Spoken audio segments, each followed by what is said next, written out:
nous accueillons deux personnes sur ce thème très intéressant pour les patients et les proches, prévenir les ruptures familiales. Donc, je présente d'abord le docteur François Chochot, qui exerce en tant que psychiatre. D'une part, en libéral, il a un cabinet dans Paris 6e arrondissement, mais il exerce aussi à l'hôpital Sainte-Anne, au CEJAD, qui est le centre d'évaluation pour les jeunes adultes et les adolescents, c'est-à-dire les personnes de 16 à 25 ans. Et donc, c'est au sein du CHU, du service hospitalo-universitaire. Il s'occupe de détecter précocement des situations à risque chez les jeunes. Voilà, c'est un service non sectorisé. Et en particulier, donc, des maladies bipolaires ou la schizophrénie. Ensuite, je présente donc Aurélie Marchal. Vous êtes experte donc en conduite de changement et vous vous focalisez sur l'humain. Voilà. Vous êtes la fille d'une mère bipolaire et vous avez écrit un livre illustré pour aider des enfants qui souffrent d'avoir un parent bipolaire et pour les aider à penser à eux-mêmes sans culpabiliser. Et ce livre s'appelle D'un soleil à l'autre et vous le trouverez à l'accueil, en vente à la pause. Voilà. Et vous allez nous parler de votre vécu et tout particulièrement de votre difficulté à maintenir un lien avec votre mère, étant donné que vous êtes fille d'une mère bipolaire. Voilà. Donc je passe d'abord la parole au docteur Chochot. Voilà, allez-y. D'accord. Bien, bah écoutez, je vous remercie. Enfin, c'est toujours un plaisir d'être avec vous. Je remercie donc les organisateurs, Argos et les organisateurs de ces journées.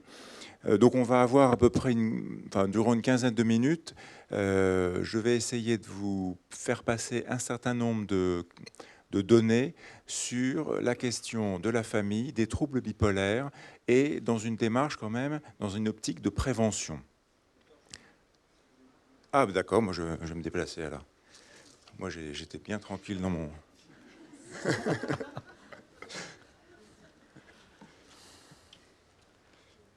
Vous avez prévu un diaporama? Où j'ai un diaporama, oui, pour l'instant. Voilà. Pour l'instant, je n'ai pas introduit. Alors, bah, je vais quand même m'asseoir, hein, de toute façon. Qu'est-ce que je... Alors, en fait, oui. En préparant ces 15 minutes, m'est venu présent à l'esprit un souvenir qui est un souvenir de jeune interne d'un premier bouquin que j'avais acheté qui est La famille, comment en réchapper. Alors, c'est un titre assez accrocheur, manifestement. Et c'est un bouquin que j'ai conservé toujours, que je n'ai pas vraiment lu. Manifestement, il était fait par un thérapeute familial, Skinner, et un producteur, un des membres des Monty Python. Et c'était traité sous l'angle d'un dialogue finalement assez sympathique entre le thérapeute et le témoin, si je puis dire, sur la famille. Alors c'était bien sûr, c'est un bouquin, je pense, qui datait des années 80, donc c'était dans le prolongement du courant un peu antipsychiatrique et j'ai envie de dire anti-famille. Hein, c'est-à-dire qu'à cette époque, face aux phénomènes complexes qu'étaient les maladies mentales, bon, il fallait trouver un responsable, donc ça pouvait être la société, mais ça pouvait être aussi la famille. Et donc la famille avait mauvaise presse et était souvent responsable de beaucoup de choses. Bon, bref. Quelques années plus tard, à Sainte-Anne, donc dans le service où j'exerce, était venu Donald Klein, qui est un psychiatre new-yorkais, qui a beaucoup travaillé sur les attaques de panique, et qui tenait ses propos, qui étaient quand même assez novateurs, qui disait que les patients sont des menteurs. Bon, c'est-à-dire qu'il ne faut pas tout à fait les croire, parce qu'ils disent ce qu'ils veulent bien dire. Alors effectivement, ça faisait écho à une des premières patientes que j'avais vues en phase maniaque, qui m'avait dit « Docteur, il ne faut pas que je vous parle, parce que si je vous parle, vous allez me coller des médicaments. » Bon, ça, elle n'avait pas tort d'ailleurs, hein. C'est sûr que le risque, c'était que j'augmente la thérapeutique. Mais ça soulignait quand même une chose, et c'est ça que sur lequel je veux insister, qui est le problème des points de vue. C'est-à-dire qu'il y a, bien sûr, il y a le point de vue du patient, hein, il y a le point de vue de la famille, il y a le point de vue des thérapeutes, il y a le point de vue du psychiatre, et c'est des points de vue qui sont très, très différents. Et ça, il faut bien l'avoir présent à l'esprit, c'est-à-dire qu'on ne voit pas du tout, mais alors du tout la même chose. Et d'ailleurs, c'est assez intéressant, il y a beaucoup d'études anglo-saxonnes, par exemple, dans le cadre des thérapies, où le thérapeute a l'impression que son patient a fait une super thérapie, qu'il a bien avancé, et le patient, lui, a l'impression d'avoir rien compris et de ne pas avoir du tout avancé. Et l'inverse existe aussi. Donc cette question, on pourrait dire de la conscience réflexive, si on veut utiliser un mot un peu savant, c'est-à-dire en fait la conscience de soi, du jugement de soi, est un truc particulièrement complexe, et ça touche vraiment le problème de la famille et du patient et des troubles.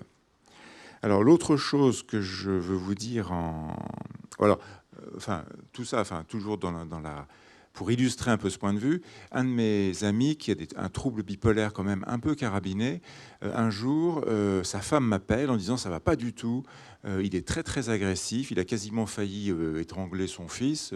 Je ne sais pas du tout ce qu'il faut faire, dis-moi. Alors, bon, je raccroche, j'appelle mon ami qui me dit bah non, tout va bien, on passe là un bon déjeuner dominical. Et il était, lui, manifestement dans un point de vue totalement différent de ce que avait observé son épouse et de ce que avait certainement vécu son fils au cours d'un déjeuner où il trouvait que son fils ne mangeait pas suffisamment bien et rapidement.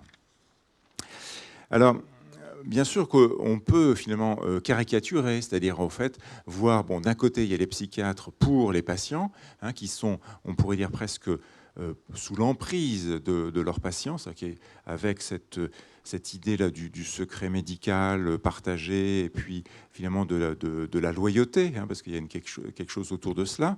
Et puis d'autre part, il y aurait donc les psychiatres ou les psychothérapeutes qui s'occuperaient des familles. Sauf que ça ne marche pas parce que ça déborde. Généralement, il y a toujours des choses qui passent finalement de l'un à l'autre. Alors moi, souvent, j'ai envie de dire qu'il y aurait une troisième catégorie de psychiatre qui serait le psychiatre de famille. C'est-à-dire que comme il y a un médecin de famille, un psychiatre qui serait capable d'entendre, j'ai envie de dire, des sons de cloche différents, ou tout du moins qui serait capable donc d'entendre des points de vue différents sans éprouver une dissonance cognitive trop pénible, c'est-à-dire avoir l'impression d'avoir des informations qui ne se coordonnent pas ou qui ne vont pas les unes avec les autres. Autre point qui me paraît capital aussi, c'est que il faut garder présent à l'esprit l'aspect traumatique. C'est-à-dire que la maladie d'un proche au sein d'une famille, c'est toujours un traumatisme, que ce soit une maladie psychiatrique, que ce soit une maladie, même une appendicite qui est guérie et opérée rapidement, ça reste quelque chose d'un peu traumatisant, d'assez stressant, qui suppose en fait une adaptation de tout l'ensemble familial à cette nouveauté qu'est la maladie. Puisque vous avez remarqué qu'il y a un moment où l'on n'est pas malade, et puis tout d'un coup, il y a un moment où on devient malade. Et une fois qu'on est malade, on est malade. C'est ça qui est assez pénible. Et c'est assez difficile de repasser dans cet autre état qui est l'état de non-maladie. Alors, sur cette diapositive, j'ai simplement mis, j'ai passé en revue un peu l'impact des troubles psychiatriques en règle générale chez un individu. Alors c'est bien sûr du trouble bipolaire, mais c'est quoi? Ça impacte bien sûr la vie de relation de l'individu. Donc les relations, c'est toutes les relations, c'est les relations amicales, c'est les relations familiales, c'est le travail, c'est aussi à travers les engagements du sujet, ses convictions. C'est un ensemble très très large de relations que le sujet a avec le monde. D'autre part, il y a aussi tout un domaine qui est celui de la vie émotionnelle. Alors ça, c'est gigantesque, c'est-à-dire que la dysrégulation émotionnelle qu'on voit dans le trouble bipolaire, qui est parfois une disposition de tempérament, est vraiment très très très sollicitée. Et donc c'est très émotionnel ce qui va se passer. Après, il y a bien sûr un impact sur le lien. Alors sur le lien, il faut voir le lien au sens large, c'est-à-dire le lien que le patient a avec ses parents, avec son conjoint, avec ses enfants, avec aussi son patron, avec ses amis, etc. Et ça sollicite donc beaucoup un système qui est le système de l'attachement qui est donc ce système qui s'installe très tôt dans la vie de l'individu, dès la première année, et qui va créer un peu nos modalités d'attachement en règle générale. Il y a des attachements de secure, il y a des attachements anxieux, il y a des attachements inadéquats, etc. Mais ce qui est certain, c'est que là, il y a aussi des conséquences importantes. Et puis, les troubles bipolaires entraînent aussi toute une série de modifications du comportement de l'individu et de son adaptation au monde. Alors, qui dit comportement dit souvent des ruptures, hein, parce que les changements d'humeur s'accompagnent finalement de changements dans le comportement et des ruptures.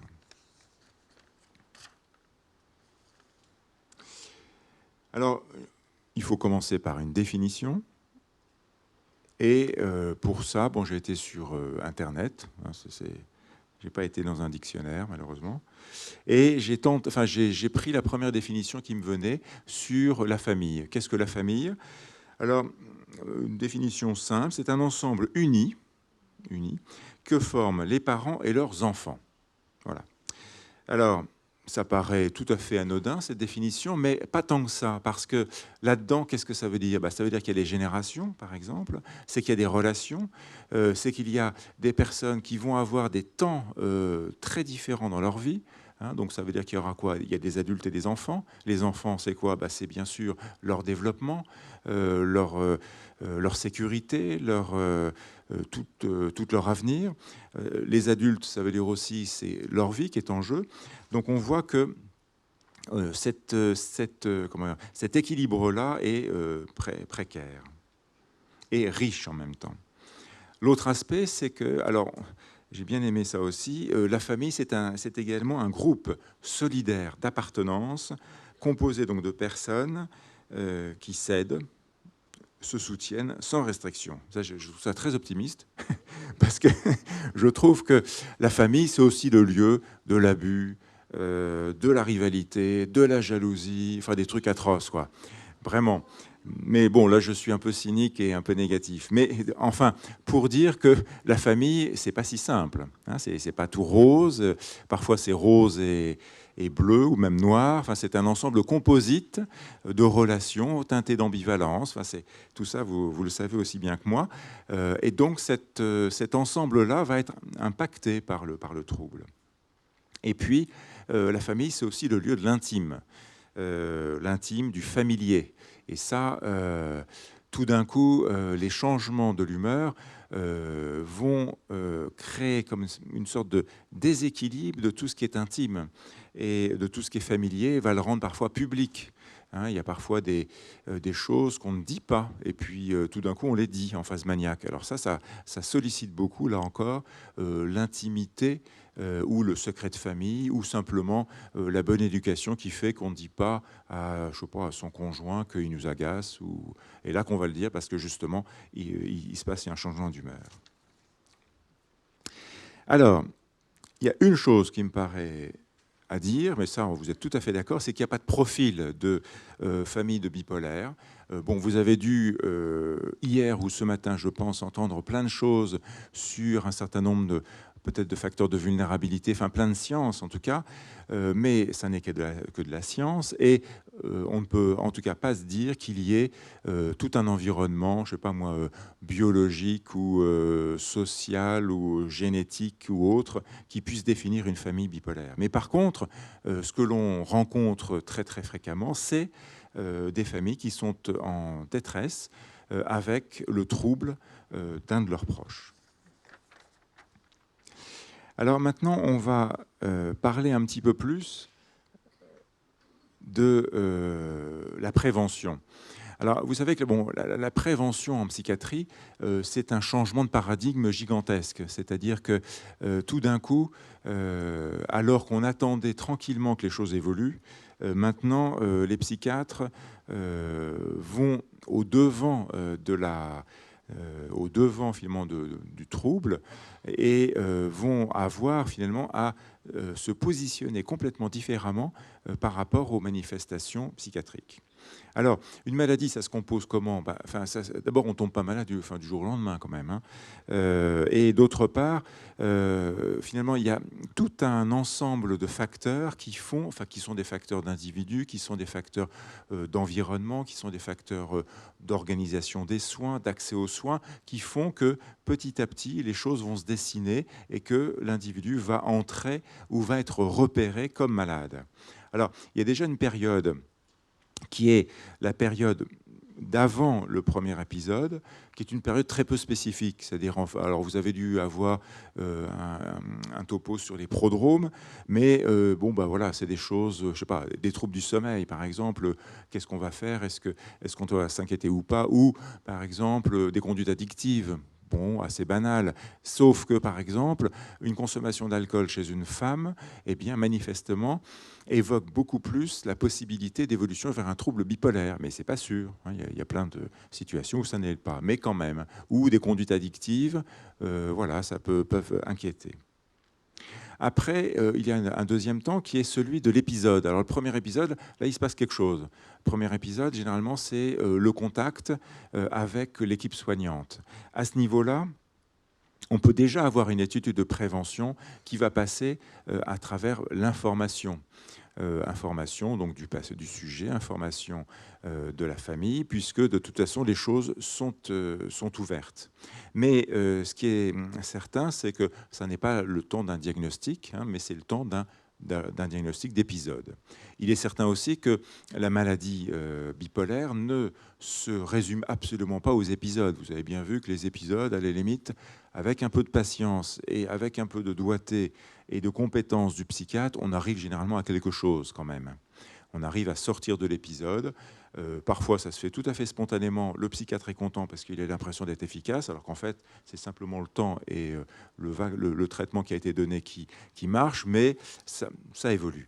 Ce qui va être beaucoup plus compliqué, c'est la récurrence. Et la cyclicité, c'est-à-dire vraiment l'entrée dans la maladie et toutes ces questions justement de symptômes résiduels, de difficultés dans le fonctionnement du quotidien, de rupture, de perte, etc. Et c'est à ce niveau-là qu'il va aussi falloir prévenir et avoir une vue un peu d'anticipation. Avec aussi une chose, c'est que parfois, dans les familles, on voit bien qu'au premier épisode, on a une attitude compatissante. Tout le monde est quand même particulièrement finalement touché par cette première dépression ou même cette première accès d'excitation. Mais alors quand ça commence à se répéter et que la famille, par exemple, n'a pas particulièrement d'informations, ça devient parfois franchement agaçant, à tel point qu'on a pu voir parfois des attitudes où l'on a l'impression qu'il le fait exprès. C'est pas possible de rechuter autant, c'est incroyable. Mais alors c'est là où, effectivement, l'information est capitale. Et l'information à travers, justement, la déstigmatisation, la dédramatisation, comme on a pu le voir juste avant, là, sur cette vidéo et sur ce jeu. Alors, donc je vous disais que l'attitude de prévention, c'est une attitude capitale parce que c'est un changement de paradigme. C'est-à-dire que moi, quand j'ai commencé ma formation en psychiatrie, c'était un diagnostic d'évolution. Alors ça, j'ai envie de dire que c'était peinard, parce que finalement, on attendait 3-4 épisodes pour se dire, bon là, à mon avis, il a fait 2 épisodes maniaques, 3 épisodes mélancoliques, ça doit être une psychose maniaco-dépressive, on met du lithium. D'accord. Alors que maintenant, on est sur un diagnostic qui est un diagnostic de probabilité. C'est-à-dire qu'un jeune, et donc maintenant c'est des sujets jeunes, bien sûr, un jeune fait un épisode maniaque, et on se dit, il y a quand même pas mal de chances, ou de risques plutôt, que l'évolution se fasse vers un trouble bipolaire au travers d'un certain nombre de critères, peut-être effectivement des antécédents familiaux, peut-être la qualité même de l'humeur avant l'épisode. Il y a comme ça un certain nombre de choses qui peuvent guider. Et puis, donc, comme tout diagnostic de probabilité, un engagement qui fait dire, on va tenter, c'est-à-dire qu'on va vous proposer un traitement régulateur de l'humeur pour éviter bien sûr l'évolution vers la constitution d'un trouble bipolaire. Alors, cette approche, qui est donc une approche de prévention, elle est complexe, puisque vous avez dû peut-être l'entendre dire, que le risque, c'est les faux positifs ou les faux négatifs. En d'autres termes, c'est de se gourer. J'ai un jeune patient qui a fait un premier épisode dépressif et qui avait, alors je ne sais pas si c'est la chance ou la malchance d'avoir un oncle psychiatre à Miami, paf, l'oncle lui a dit bipolar disorder. Donc il a eu droit à sa dépacote. Sauf que 5 ans plus tard, ce garçon a des troubles vraiment sur un spectre hébéphrénique déficitaire. Bon, cela dit, c'est comme ça, mais on n'était pas du tout... Non, la prédiction n'était pas celle qu'on pouvait imaginer.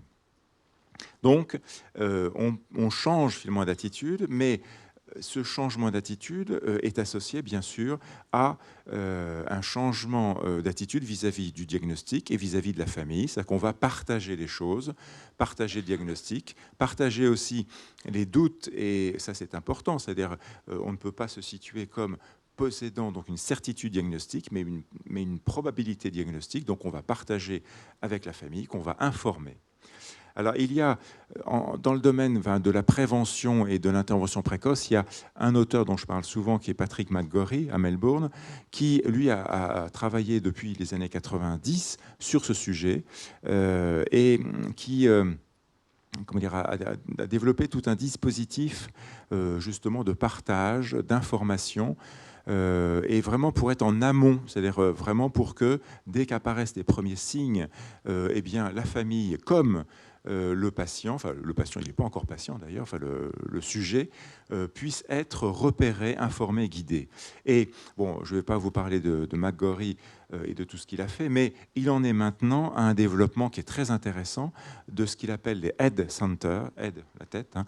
Donc ces Head Centers sont des lieux qui sont très connectés justement aux jeunes, alors à travers des outils comme vous avez pu le développer là, et qui sont des lieux où, ces lieux sont absolument pas dans l'hôpital, mais plutôt dans les centres commerciaux ou dans des villes, et c'est des lieux où l'on peut aller, et puis si on sent qu'il y a un truc qui ne va pas, on va rencontrer un certain nombre d'intervenants, mais de manière très détendue, très informelle, et très adaptée justement aux moyens de communication actuels. Head Center, il n'y en a pas en France. Alors en France, on a des maisons des adolescents, hein, il y en a je crois une centaine en France. Des Head Centers, il commence à y en avoir un peu en Europe du Nord, au Danemark, il y en a aussi, je crois, en Angleterre, enfin bref, il commence à y en avoir un petit peu. Alors je vous parlais donc je vais terminer, c'est quasiment terminé, du climat émotionnel. Bon, là, j'ai fait une sorte de brainstorming personnel pour voir, peut-être, mais ça, vous me direz ce que vous en pensez, sur tout ce que peut vivre émotionnellement une famille. Et puis, pour insister encore sur, finalement, cette rencontre qui est assez délicate entre le patient avec sa conscience ou non de son trouble, la famille avec ce qu'elle observe, et puis entre les deux, j'ai envie de dire, le psychiatre ou l'équipe de soins qui va essayer de composer avec tout ça. Voilà. Dernier mot, mais vraiment pour conclusion, le couple, eh bien, qui est peut-être la plus petite entité familiale, je trouve que le couple, moi, dans mon expérience, résiste pas mal. Et c'est peut-être là quelque chose qui est à conclure sur la qualité quand même du lien et la connexion, la connectivité finalement que l'on voit dans ces troubles, c'est-à-dire la capacité qu'ont les patients ayant des troubles bipolaires à conserver du lien malgré tout, même s'il y a des ruptures. Alors, voilà ce que je voulais vous dire, hein, c'est-à-dire qu'au fond, on est maintenant à une période de prévention et que la prévention, elle ne peut se concevoir qu'à travers l'information et à travers finalement des journées comme aujourd'hui. Je vous remercie.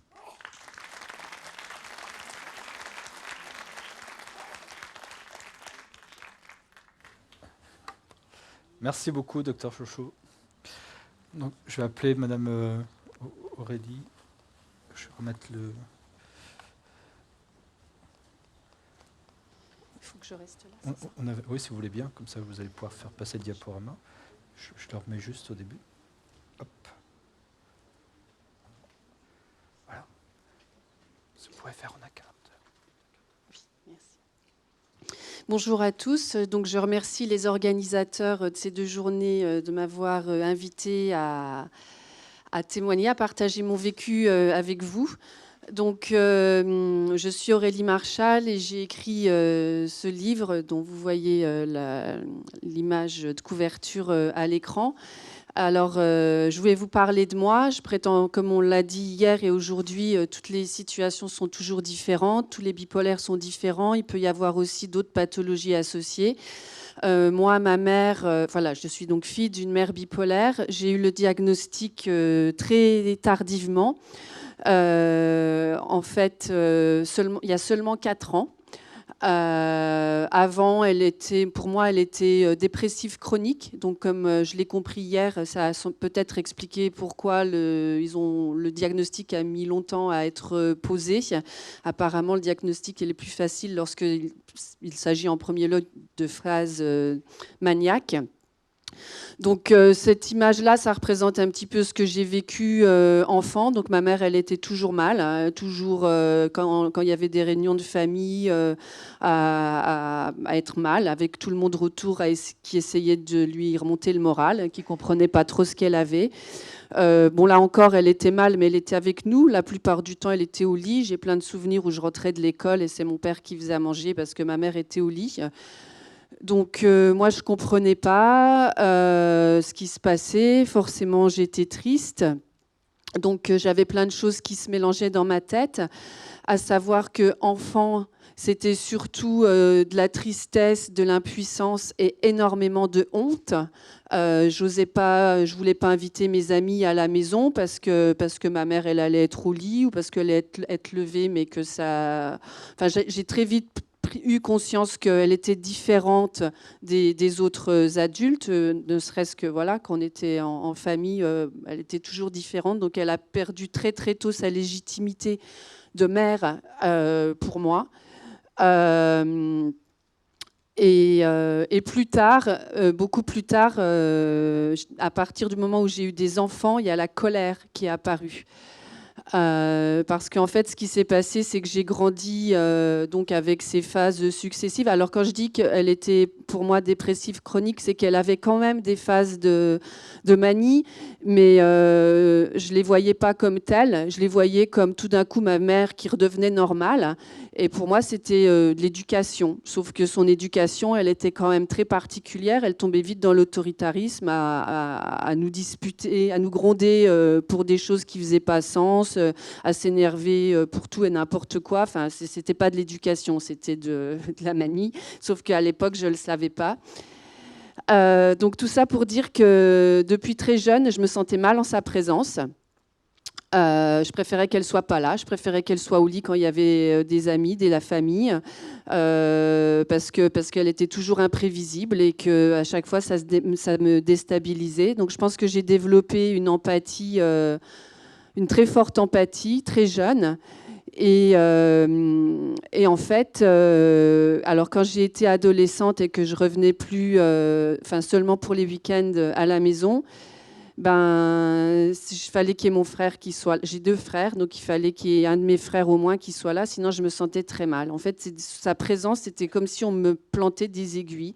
Si elle était bien, non, on va commencer. Si elle n'était pas bien, je sombrais avec elle. J'étais triste avec elle et elle m'entraînait dans son malheur. J'ai grandi à coups de la vie me fait peur, je ne sais pas ce qu'on va faire de moi, etc. J'avais très très peur enfant qu'elle fasse des tentatives suicidaires. Elle n'en a jamais fait quand j'étais enfant. Elle en a fait après la naissance de mes enfants.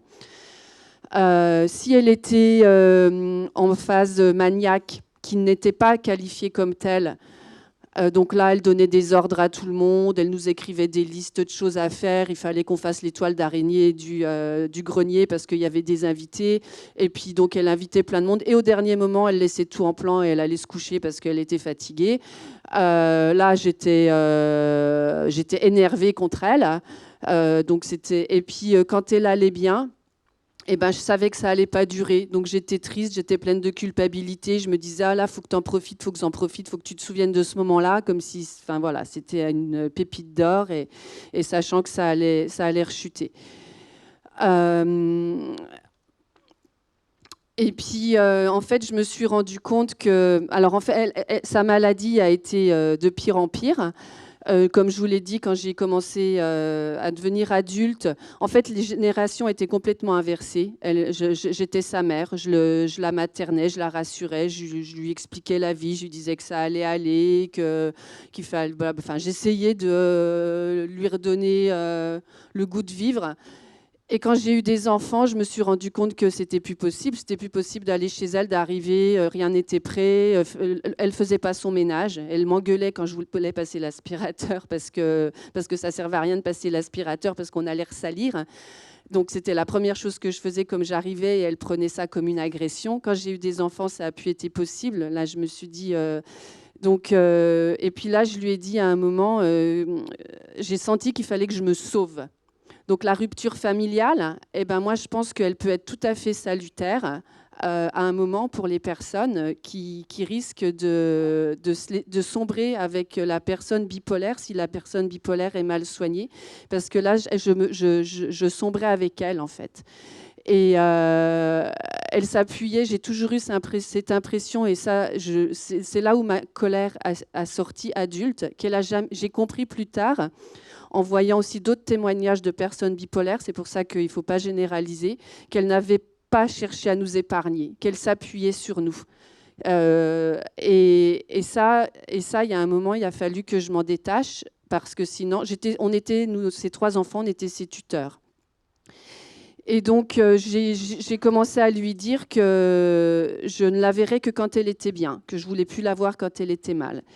Et je suis très contente d'avoir pris cette décision-là parce qu'elle a eu des épisodes suicidaires. Mon frère l'a vue, elle était dans un état catastrophique et je suis très contente de ne pas avoir eu ces images-là. Et puis, petit à petit, je me suis recentrée sur moi et j'ai coupé aussi le lien. Pendant plusieurs années, je ne l'ai plus vue parce que j'ai découvert aussi qu'elle était hospitalisée à la clinique du Vésinet. Elle racontait des choses fausses. Elle racontait qu'on ne s'entendait pas, nous, enfants. J'ai découvert qu'elle nous manipulait, qu'elle me manipulait, moi particulièrement, sa fille, moi, mes frères. Et là, j'ai été extrêmement en colère et j'ai coupé le lien. Et pendant plusieurs années, je ne l'ai plus vue. J'y arrivais plus.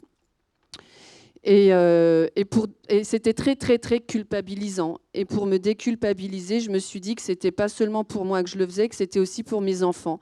Parce qu'en fait, ce qui s'est passé, c'est qu'un jour, on était invités à la communion de mon neveu, chez mon frère aîné. Et puis, elle était en phase de dépression. Mais quand elle est en phase de dépression, elle geint. Comme si elle avait 6 ans. Enfin, voilà. Donc, on était à table et puis à un moment, elle pleurait au milieu de tout le monde. Et mon frère aîné lui a dit, bon, bah, va te coucher. Donc, elle est sortie comme si elle avait... Dans ma tête, elle a 6 ans, ma mère. Donc, elle est sortie de table. Et puis, et le lendemain matin, j'en pouvais plus. Je discutais avec mon frère et je lui ai dit que je voulais qu'elle meure. Et j'ai dit ça devant mes fils. Et là, je me suis dit, on arrête les dégâts. Je la vois plus. Quand je suis en sa présence, je ne me contrôle plus. Mes fils ont entendu ça, c'est n'importe quoi. Donc, je prends soin de moi, je prends soin de mes enfants et je la vois plus. Et en fait, ce qui s'est passé, c'est que j'ai aussi décidé d'écrire ce livre, je pense à peu près à la même époque. Et après l'avoir écrit, j'ai réussi à la revoir. Le fait est qu'à ce moment-là, elle allait très très bien. Qu'ensuite, elle a refait une grosse crise parce qu'elle a arrêté de prendre ses médicaments. Donc elle a été hospitalisée de force en hôpital psychiatrique et que là ça va pas du tout en ce moment. Donc je sais pas là si je vais pouvoir la revoir. Mais voilà. Donc tout ça pour dire que la rupture familiale, moi je la ressens. Le lien avec ma mère, il est très difficile à maintenir. J'ai décidé de penser à moi et à mes enfants d'abord. Le livre, quand j'ai écrit ce livre, je l'ai publié sur des livres Facebook. J'ai eu des retours de personnes bipolaires qui étaient choquées et qui n'ont pas du tout apprécié que je mette ce livre sur Facebook, sur leur compte, en disant que j'étais là pour me faire de l'argent sur leur dos et que je cherchais à les faire culpabiliser. Je ne cherche pas à faire culpabiliser les parents bipolaires, loin de là.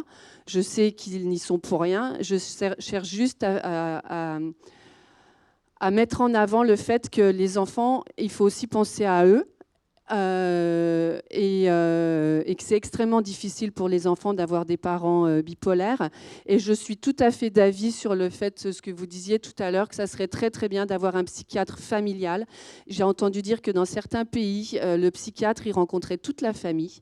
Parce que moi, je pense que, bon, déjà, encore une fois, son diagnostic, il a été long à mettre. Donc, plus le diagnostic, en termes de prévention, plus le diagnostic est posé tôt, et plus les enfants, on leur explique ce dont il s'agit, et on les aide à penser à eux, plutôt qu'à prendre en charge leur mère, mieux ça ira. Parce qu'en fait, moi, ce qui s'est passé, c'est que adulte, j'ai dû me dire, mais enfant, je ne le savais pas. Et maintenant, c'est ce que je lui dis toujours, parce que dès que ça va pas, elle m'envoie des messages, oh, ça va pas, la vie me fait peur, gna gna gna, blablabla. Et moi, je lui dis, maman, je suis désolée, je ne peux pas t'aider, seuls tes médecins, seul ton psychiatre peut t'aider, je t'embrasse. Donc, je lui renvoie toujours ça en disque rayé. Seul ton psychiatre peut t'aider, seul ton psychiatre peut t'aider, parce qu'elle vient se décharger, et ça je ne pense pas que ça soit spécifique à la bipolarité, mais le cas de ma mère, c'est qu'elle elle ne nous épargne pas, elle nous fait porter sa maladie, et je pense que c'est ça qui est extrêmement difficile, parce que j'aurais pu oublier de vivre pour moi. Voilà, tout simplement être son bâton, son tuteur et son bâton de vieillesse. Et si j'avais pas eu ce déclic, je pense que c'est grâce à mes enfants que je l'ai eu. Je me souviens très bien d'un Noël, en fait, où elle allait très très mal. Et c'était après que je lui avais dit que je ne la verrais que quand elle était bien. Mais c'était un Noël où mes frères remontaient passer Noël avec elle. Donc je me disais, ah ouais, quand même, ça serait bien qu'on se voit, etc. Et le père de mes enfants ne voulait pas y aller, parce que lui, il me disait clairement que ça le gonflait d'aller passer Noël avec ma mère malade. Et là, moi, j'étais coincée entre les deux, et je lui ai dit, bah, écoute, c'est pas grave, tu vas passer Noël avec les enfants dans ta famille, et moi, je vais passer Noël avec ma famille. Et là, je me suis dit, non, mais n'importe quoi, je suis en train de choisir ma mère au lieu de mes enfants. Donc là, j'ai dit non. Donc j'ai appelé ma grand-mère, je lui ai expliqué, je lui ai dit, écoute, je suis désolée, je viens pas passer Noël, parce que... Puis je me sentais pas me battre avec j'avais pas la force non plus de convaincre mon compagnon. Donc je lui ai dit, je viens pas. Et ma grand-mère a eu du mal à comprendre, a eu beaucoup de mal, elle a toujours pas compris d'ailleurs. Elle croit que je suis brouillée avec ma mère. Elle me dit, ah, ça ferait du bien à ta mère que tu la vois plus souvent, etc., etc. Elle n'a pas compris que... Et je lui ai dit, mais grand-mère, c'est pas contre maman, c'est pour moi, c'est pour moi. Donc, elle m'a dit, oh, mais j'ai regardé les photos quand tu étais petite, tu n'avais pas l'air malheureuse. Et je lui ai offert le livre. Et elle me disait rien. Je lui demande, mais et alors, qu'est-ce que tu en as pensé ? Et puis elle me dit, ah oui, il y a des beaux dessins, mais on ne comprend pas bien pourquoi la fille, elle souffre. Donc là, je me suis dit, bon, ok, elle n'a rien compris, elle ne comprendra jamais. Elle va fêter ses 97 ans. Voilà, bon, c'est bon. Voilà, et puis tout ça pour dire que voilà, moi, mon objectif, c'était de couper pour pouvoir être bien pour mes enfants. Et que, voilà. Je vais faire un témoignage très très bref sur l'histoire d'une rupture, donc de mon divorce. À l'occurrence, il m'a permis de sortir du déni de ma maladie. Et depuis lors, c'était en 2014, je me suis employé à refaire du lien avec mon ex-femme, avec mes enfants. Et ça a bien fonctionné, donc à faire du lien, notamment du fait de la distance maintenant, par Internet, tous les systèmes de email, de chat audio, vidéo, ou de Google Doc et autres. Et à l'occurrence, ça fonctionne bien et nous nous entendons bien et on passe toutes les vacances ensemble maintenant.